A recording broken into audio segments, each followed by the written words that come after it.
this bill.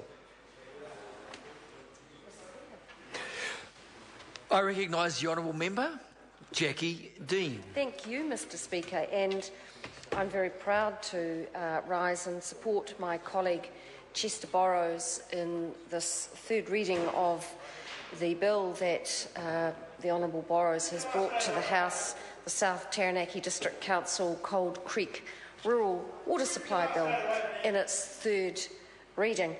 And it's interesting, isn't it, that once again Labor feel they have to oppose this bill, but they're really not quite sure why they have to oppose it, but they feel they have to oppose it.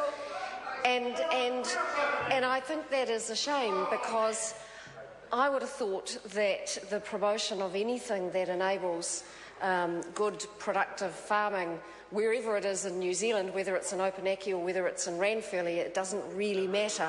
This bill, or even Rotorua, yes, Rotorua, this bill is about enabling the local authority to take the necessary steps so that the committee of the Cold Creek Rural Water Supply can take over the ownership of their rural water supply, which not only provides water for agriculture but also has elements of town supply as well. It's a pretty small water supply. There are, and I haven't got the figure right to hand, but there's something like 220, forgive me if I've got it not quite right, subscribers to this rural water scheme.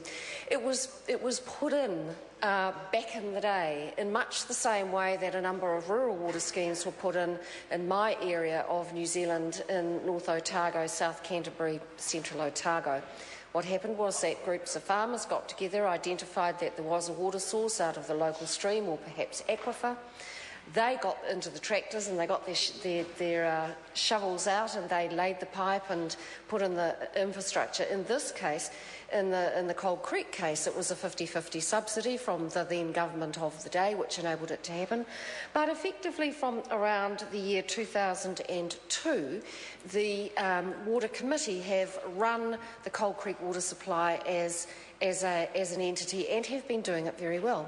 They now wish, for reasons which they explained to the company, they wish to transfer the assets of the scheme to the company and away from the local authority. And that is where members across the House have a problem, because they cannot see and do not understand that those farmers who put in the rural water scheme, maintaining it and therefore are providing employment and prosperity to their reason, couldn't possibly own the rural water scheme. Well, on this side of the House, and according to Chester Borrows, we can. And so this bill will give that into effect. Thank you. And so, Mr Speaker, in this third reading of the South Taranaki District Council Cold Creek Rural Water Supply third reading, I want to acknowledge the work not only of Chester Borrows but also of Nikki Wagner, Chair of the Local Government Environment Committee, all members of the committee. I think we have produced a good bill, and I recommend it to the House. I call the honourable member Sua William Seo. Thank you. Malo sui fua. Malo sui fua, Mr Speaker.